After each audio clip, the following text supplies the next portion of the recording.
Okay, guys, now this is the next chapter in your syllabus, chapter 12. So we have concluded transfer pricing.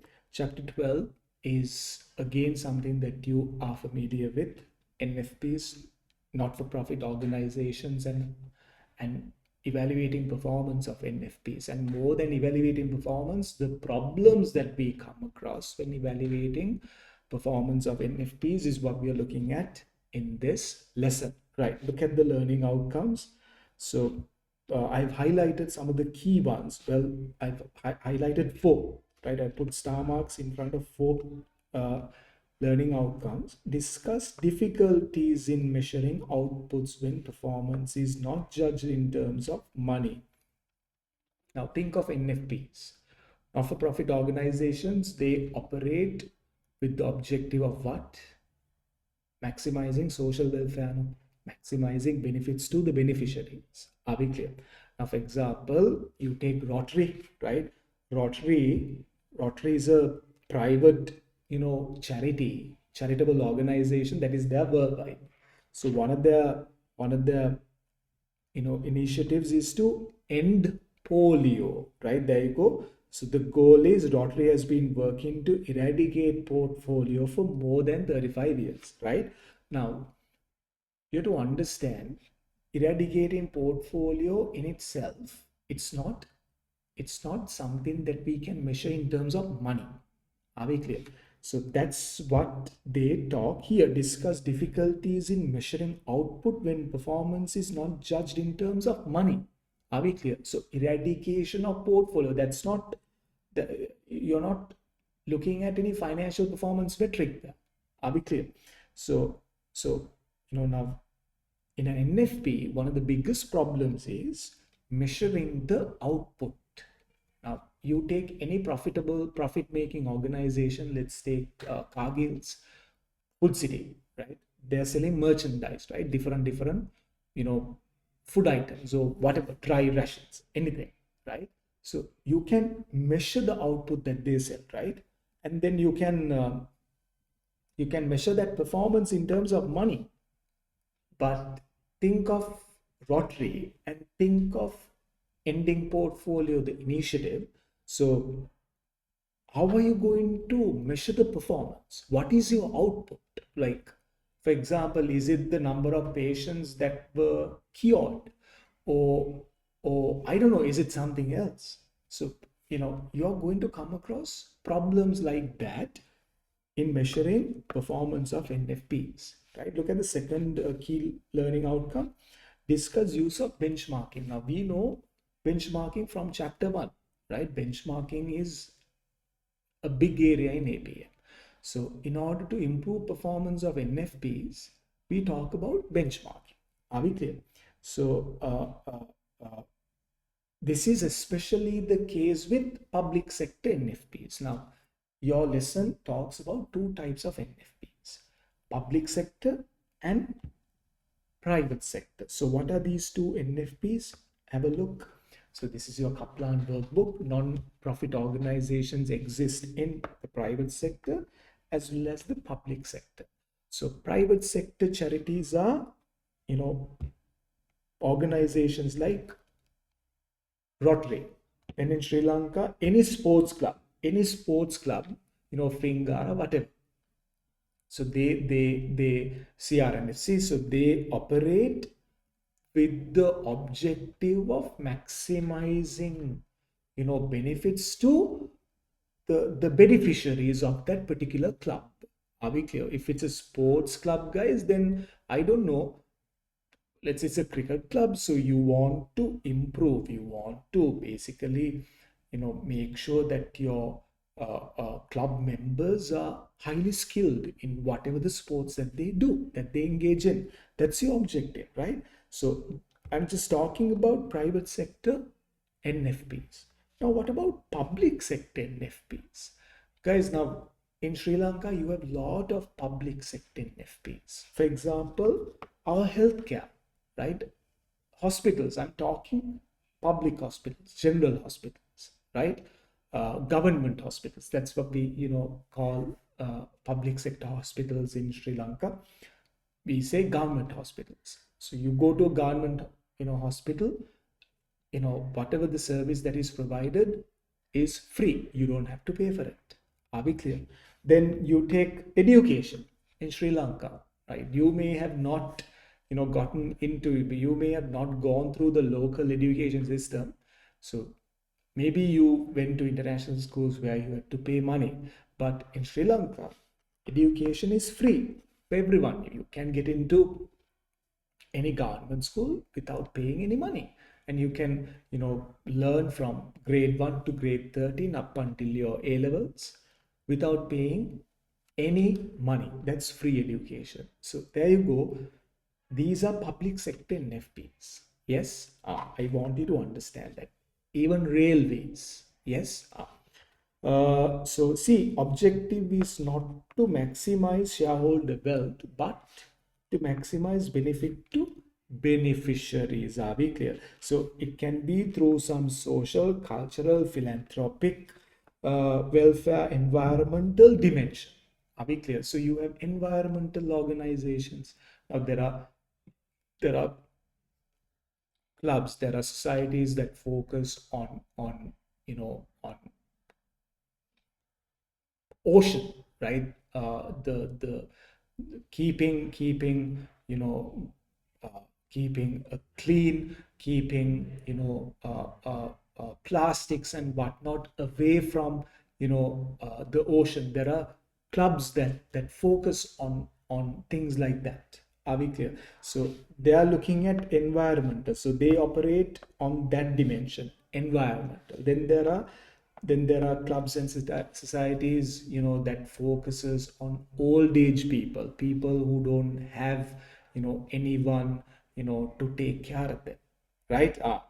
Then you have philanthropic. Now you need to understand universities are also NFPs. Universities, for them to run, they need money. So how do they get money to do research and whatnot?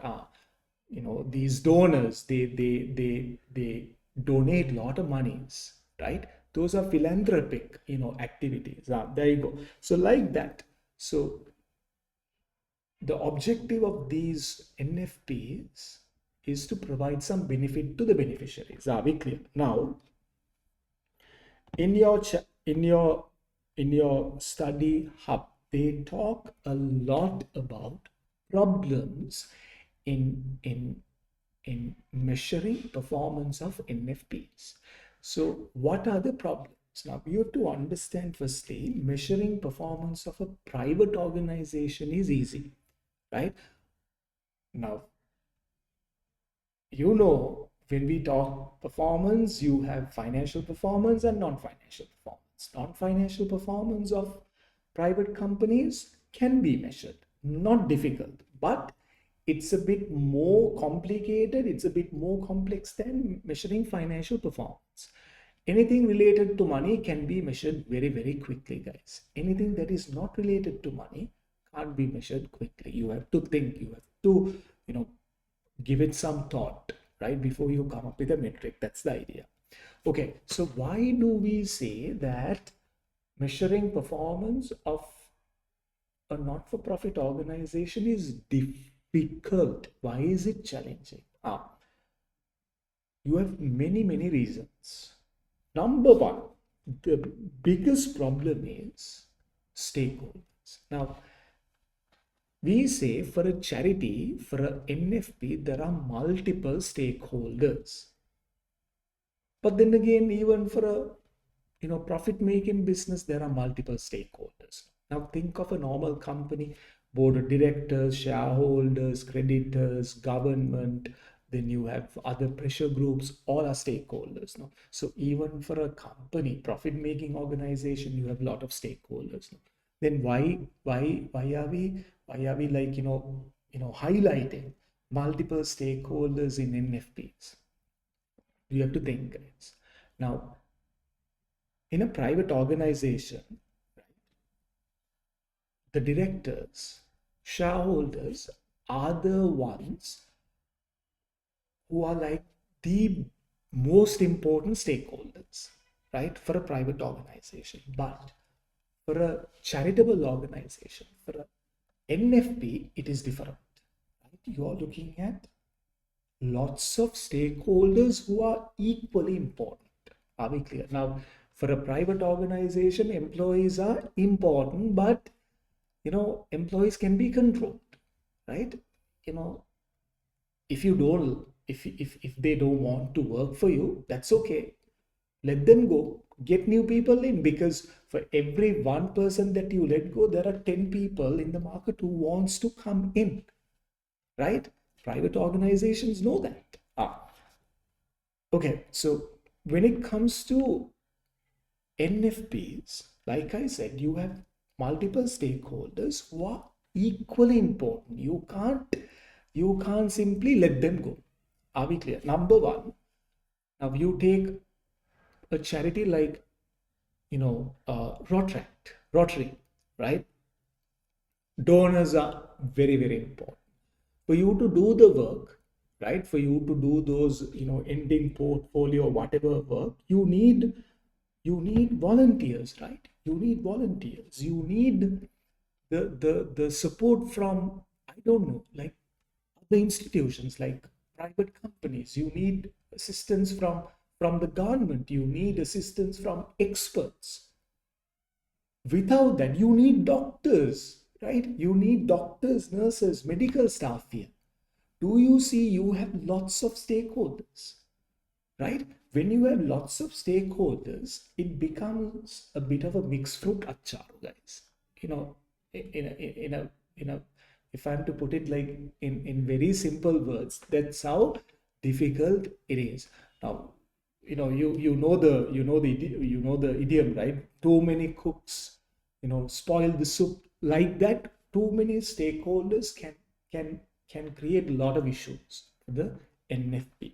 So that is one of the biggest problems that causes NFPs to, not have proper performance metrics. Are we clear? Because there are multiple stakeholders,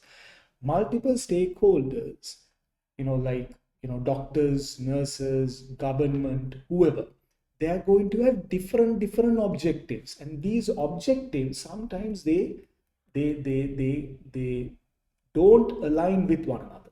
Are we clear? They don't align with one another. They tend to have conflicting, conflicting characteristics. Simple example, guys. Yeah, look at this. So now I'm looking at specifically the public sector NFPs, right? You need to think of, let's say, our hospital sector, right? Healthcare sector. So one of the biggest stakeholders is the government. Without the government, healthcare system is not going to survive. Why? Government is the one who's allocating funds for the healthcare sector, right? So you're looking at what? The government the government, will always have a need to what? Cut down the costs and improve efficiency. Are we clear? So cut down costs, improve efficiency. You're looking at definitely what? Reducing expenses, streamlining operations. So they will cut down their budget allocations. Are we clear? They will cut down their budget allocations. Hospitals will not get enough money, right? They will not get a lot of money. Let me put it that way. So what happens when government cuts down their spending? That is going to affect who? That is going to affect the medical staff. Why? So doctors will not have enough, I don't know, resources. They will not have money to buy medical supplies so that they can treat the patients sometimes, right? Now in Sri Lanka, I'm sure you guys know, some time back, our government wanted to, change all their, medical suppliers, like, the ones who were selling medicine, pills and bottles and syrups and whatnot. They wanted to change the supply. So what happened? the government immediately stopped getting medicine from the whoever the existing suppliers, and then they were looking at other suppliers, alternative suppliers. During that downtime, our hospitals had to manage a lot of patients with limited amount of medicine. Simple example, guys. Now, one of my good friends is a doctor. He's stationed in a very rural area. He was telling me, now this was some time back, that in rural areas, guys, you get a lot of snake bites, a lot of reptiles, and uh, uh, those reptiles, snakes, mainly snakes, affect the livelihood of the rural people, right? So apparently, these rural hospitals, they get at least 2 to 3 patients, on a daily basis because of snake bites. Now you need to have antivenom, drugs and whatnot, I don't know, these antibiotics. So during that downtime, these hospitals, especially in rural areas, they have ran out of these antivenom drugs. So because of that, those hospitals have not been able to treat patients who came with snake bites and whatnot. As a result, what happened? You're looking at a lot of deaths, and when deaths occur, people in the community are not going to be very happy with the doctors and the medical staff. Now, it's not, is it the doctor's fault that the patient is dying? Sometimes yes, but in this case, that is not, it's not the doctor's, fault, right? We can't put the blame on the doctor. So he can't simply treat the patient because he doesn't have access to medicine. Why is that? Because the government cut down expenses. There you go. So see, when you have multiple stakeholders, their objectives tend to conflict. Their objectives don't align with one another. Are we clear? So we say one solution is to rank objectives and focus on those that are deemed to be important. So out of this, guys, out of these two, I would say this is the important one, right? Rank that. Rank it in that way. Give more prominence, more attention to the second stakeholder group's objective, not the first one. Are we clear? Okay, moving on. Now, so we started this particular chapter by saying, look here,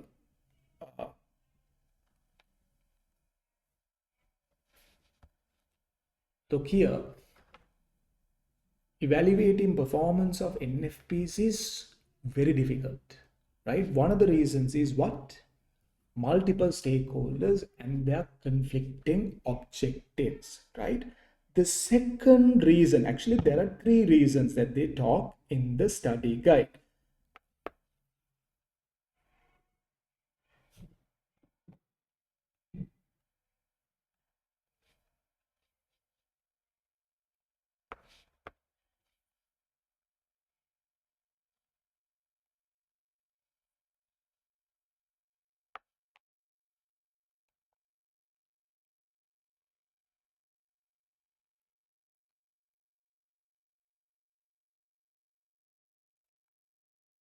Right. Sorry, guys, I was looking for that particular, you know, uh, the note in my handout. So there you go. The reason why it is difficult to set performance measures in NFPs is due to number one, diverse stakeholder groups. That's what we talked about. Then the second one is funding complexities. And third one, output is very difficult to measure. Now, I think I looked at this when we started this particular chapter. Let me give you an idea of this. Output may be challenging to measure, right? Okay, think of any environmental group that is working towards, repairing the ozone layer, right? So they're advocating on carbon emission, they're advocating on, using, environmental friendly, whatever products. So they are advocating on getting the ozone layer, repair. So because of man-made activities, because of human activities, the ozone layer, it gets damaged. So what happens is we get all the bad like rays, sun rays, on our bodies, which can cause cancer and all these other problems, right? Now, so that's the ultimate goal, right? To get the ozone layer repair. Now, how can they measure that, guys? I mean, I'm sure I'm not an environmental, specialist, but I'm sure there are methods to measure that, but it's difficult, right? It's difficult. Another example, let's say you're an environmental group who's advocating on saving trees, right? Which is a very contemporary topic.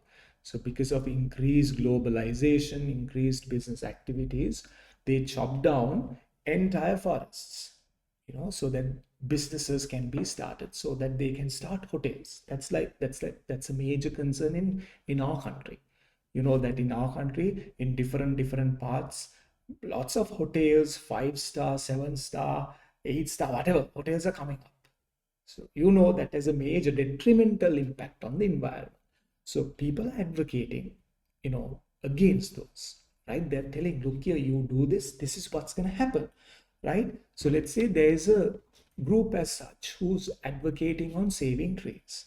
So they're telling, look here, when we grow trees, right, it's going to have very positive impacts on the air, on the air that we breathe, on the ecosystem as a whole, on even things like, I don't know, fisheries output of a nearby, let's say, lake.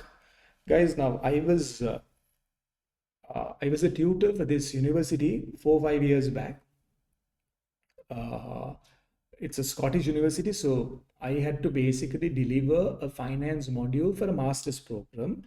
In that, program, I had to help students come up with performance metrics, basically measures to measure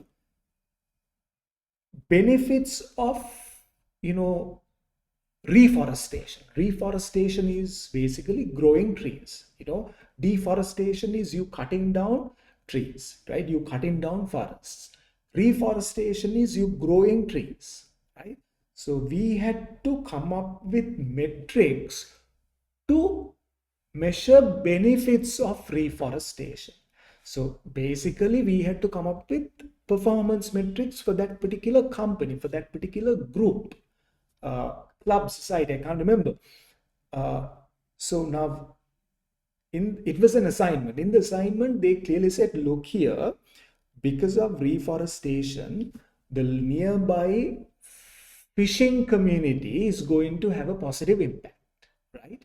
So they said, look here, their fisheries output, let's say you're growing trees, right, in an area where there are lots of, like, natural lakes and streams. And whenever there are natural lakes, streams, and whatnot, you have fishing communities, guys, right? That's very, very obvious. You can understand that. So when you have fishing communities, right, so they are going to fish in those, what do you call, in those streams and lakes. So when you grow trees, right, that is going to help those fishermen to catch a lot of fish. The assignment clearly said that. So we had to come up with ways to measure that. Very challenging, right? Now, see, it's very difficult to measure that output, guys. Very difficult. Now, we can ask the fishermen to, now, obviously, guys, when they catch fish, right? Fishermen, they wait, right? They have huge, like, weighing scales, they wait. But getting those information, the practicability is a bit questionable, They will not want to speak to researchers and say, okay, this is the fish that we caught, 5 years back. This is the fish that we caught yesterday. They will have enough and more other problems to worry about. Do you get it? Now, the problem is not that. The problem is output being difficult to measure. So how are you going to measure, the fisheries increased output, right? I mean, you can come up with a metric, but is it practical? Another indirect benefit of reforestation is rainfall. So you're going to get a lot of rain, frequent rains when you have a lot of trees, right? So deforestation leads to what water being dried up. So when you have a lot of trees, guys, it helps the ecosystem immensely. One such way is getting more rainfall. How to measure that, right? I mean, it's difficult, right? You can measure rainfall, 20 millimeters, 200 millimeters. I'm sure you have seen in news and whatnot. It's a bit difficult. The output is difficult to measure. Output cannot be directly linked, right? Cannot be directly understood. Now, for example, you take Cargill's Food City. They know what the output is. They know the output is the merchandise that they sell. For NFPs, it's a bit difficult, guys, because you have so many different outputs, right? You take the example that I explained. So the reforestation, so many outputs are there because of the increased trees that you plant. You're going to get increased rainfall. You're going to get increased fisheries output. The problem is, they're not quantified in monetary terms, right? Rainfall is not quantified in monetary terms.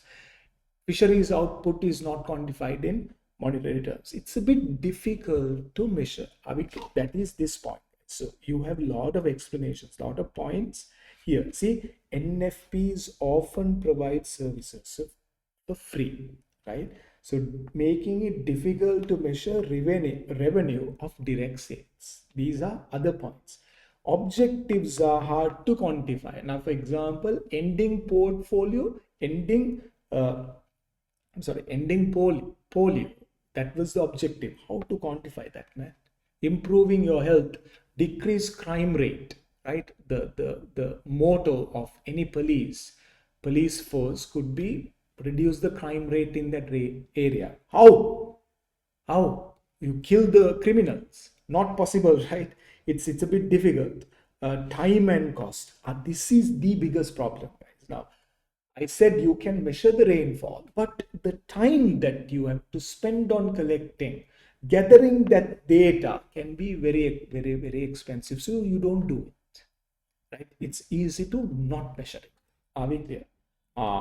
So there you go. These three are the biggest problems. So I've explained 1 and 3. Now let me explain funding complexities. Now we have to understand charities are funded by different groups, different organizations. Now, in a private company, guys, funds can come from shareholders, funds can come from equity holders, right? The company can use their internally generated funds. Those are the 3 sources. No, that's it, right? For a charity, it's not the case, no, right? Now, for a charity, they can get money from donors, right? They can get grants from the government. They can get sponsorships, whatever money is from private organizations. Now, all these charities, they sell their merchandise, no, right? They have merchandise that they sell. Now, Run for Our Lives, that's a charity. That's a initiative that is conducted by the Rotary Club in Sri Lanka. It's there everywhere actually. Run for Our Lives. But that's a Rotary event. There you go. Run for Their Lives annual charity run. There you go. Right. run for their lives. Is it? I don't know, man. Run for, I don't know. RFT, run for their lives. Okay. Annual 5 kilometers, something, something. Ah, there you go. So they sell their merchandise, no? They sell their merchandise. So that cash flow is a funding method for the the charity.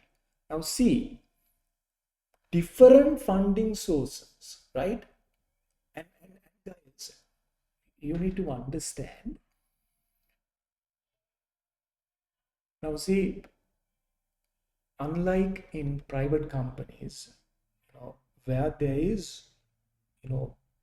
a higher degree of certainty over the funds, in in charities, you don't have that certainty. Now, for example, you know, donations is a big way, is a major way of getting funds for charities. No, now donations every month will not be the same. Some months there will be a lot of donations, some months no donations at all, right? Especially if the economy is going through a bad time, then no one will want to donate their monies, they will want to keep their monies, right? So now funding complexities make it a bit difficult for NFPs to link their performance. Now, for example, to measure their performance, I'm sorry. Now, for example, in private organizations, you have return on equity, right? So that's the return that you basically generate to your equity holders. Can you calculate something like that for a charity? That's my question to you. Very difficult. Are we clear? It's not possible actually, right? And they will not want to calculate it, right? Because it's free money, right? Now donations that they get from these very rich people, right?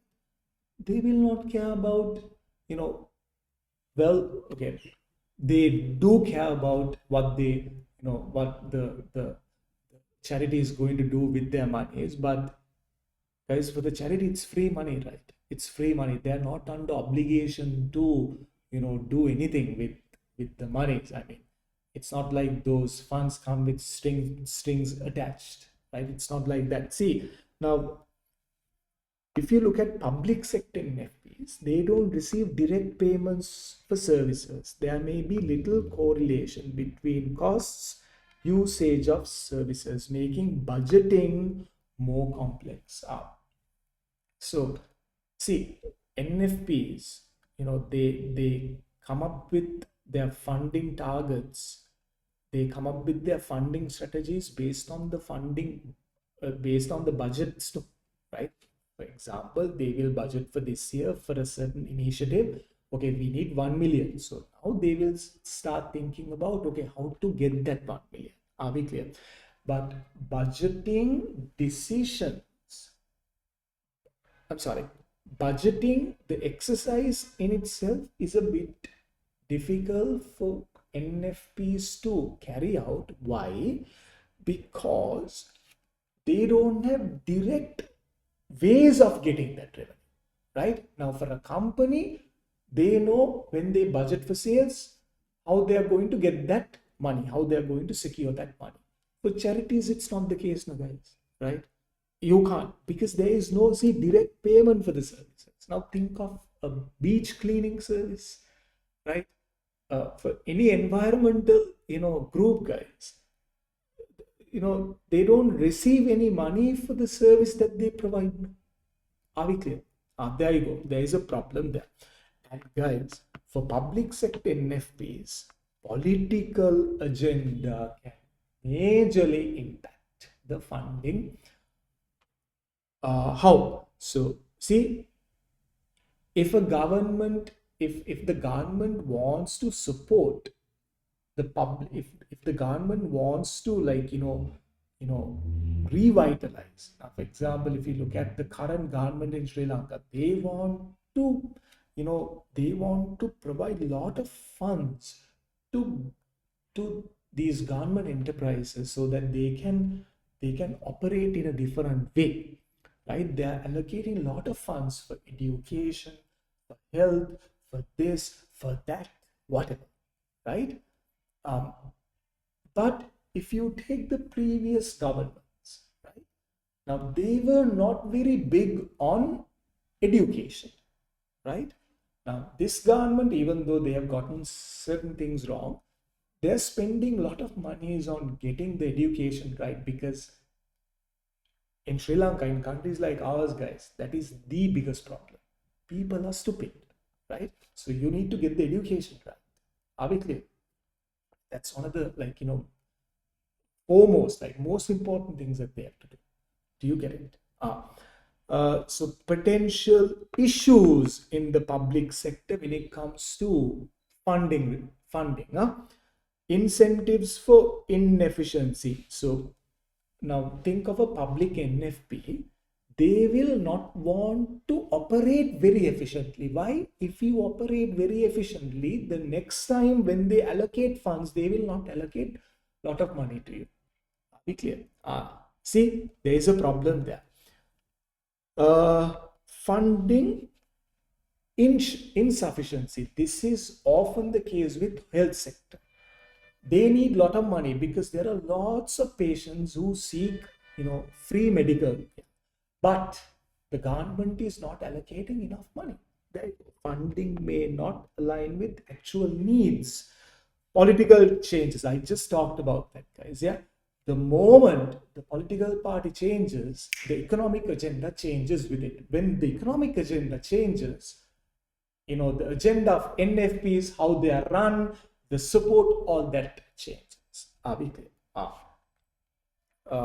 So there you go, guys. This is another problem. Now, this is not the case just in countries like Sri Lanka. This is the case everywhere. So when they do budgets, they look at the next 12 months. Are we clear? That's it. They don't look at the long term. Are we? Okay. So there you go. They talk about difficulty in measuring output. These are the things that we talked earlier. Okay. So now your APM syllabus talks a bit more on measuring public sector NFPs, measuring performance of public sector NFPs. Now, one of the ways that can be employed by the public sector NFPs to improve their performance is benchmarking. That's why I said benchmarking is a very important area in this lesson. Are we clear? So benchmarking, see, it is a tool to improve performance in the public sector, right? Now, in the public sector, you have to understand, because they are not operating with the motive of, profit maximization, wealth maximization. They are not going to compete with one another. You're not going to look at that drive to cut costs. You're not looking at that, drive to be better. That is not there. Are we clear? So benchmarking in that way can help improve performance. Now, for private companies, guys, there is that drive to cut costs, drive to survive in the market, drive to be better. Public sector, there is no such drive. They know they get funds. They know they are going to be there. They know their jobs are secure. Are we clear? So now here they talk a lot about benchmarking for public sector NFPs. So they have in countries like Netherlands, if I'm not, yeah, there you go. They have conducted a lot of research on measuring the effectiveness of benchmarking of public sector NFP. So what does the research findings indicate? Research findings indicate, despite identifying significant room for improvement, benchmarking did not lead to strong performance gains in water boards. So So these three people, right, researchers, they have carried out a research on, on benchmarking. So this water providing organization, so it's a utility provider. So I think they wanted to improve their performance, a public NFP, yeah. So they may have looked at another water, providing company. Now in other countries, utilities are actually, provided by even private companies. In Sri Lanka, it's all government, right? Uh, so this state owned whatever government NFP, who provided water services, may have looked at a private water service provider. So, and then they I think they tried to improve their performance, based on the private water service provider. But the benchmarking exercise did not lead to significant strong performance gains. So some, performance may have improved to a certain extent, but not in a big way, right? There you go. These are the problems, guys. Now I think you should focus on these problems identified with benchmarking in public sector. What are the problems? Weak stakeholder pressure. Now in a private organization, if you don't perform well, you're going to feel the pressure from shareholders, from competitors. Your survival is going to be threatened. But here, nothing, in the public sector, right? Nothing happens to you because you get money from the government, you're safe. Lack of learning from best practices. Now, benchmarking, you know what it is. Benchmarking is all about looking at the best service provider, the best practices in the market, and then apply them.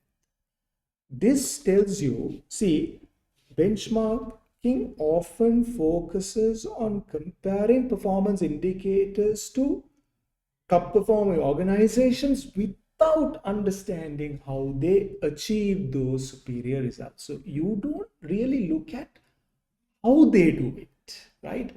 There is a best, there is like a top company, that is providing whatever in a very, in a very high performing way.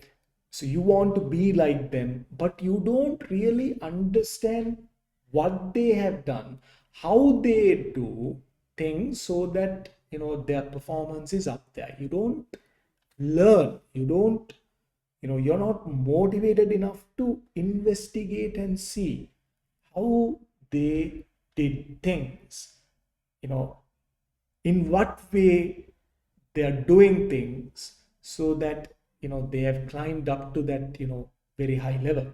So that is this lack of learning from best practices. You don't care enough. Low motivation, that's the other thing, guys. When you're in the public sector, low motivation. Managers, they don't feel threatened, man. You get it? They don't feel threatened. There is no competition, no pressure from outside. They know they get their monies. There you go. Low motivation. And guys, they know for a fact that we are stuck, right? We can boycott against government agencies, but then what else can we do? We are basically stuck with them, right? Railway services, for example, there's only one railway service provider. That's Sri Lanka Railway, railways. We can argue, look here, they're never punctual. Sometimes they don't communicate things to us in advance. And we can boycott. We can voice our concerns, but we are stuck with them. They know that, right? They know that they have a lot of power. We don't have an option. We are stuck with them. That is also one of the reasons why they will not want to improve. Are we clear? They know we have to go to them. Are we clear? So these are like the things that you learn in this. These are the things that you learn under benchmarking in this lesson. Are we clear? Brilliant.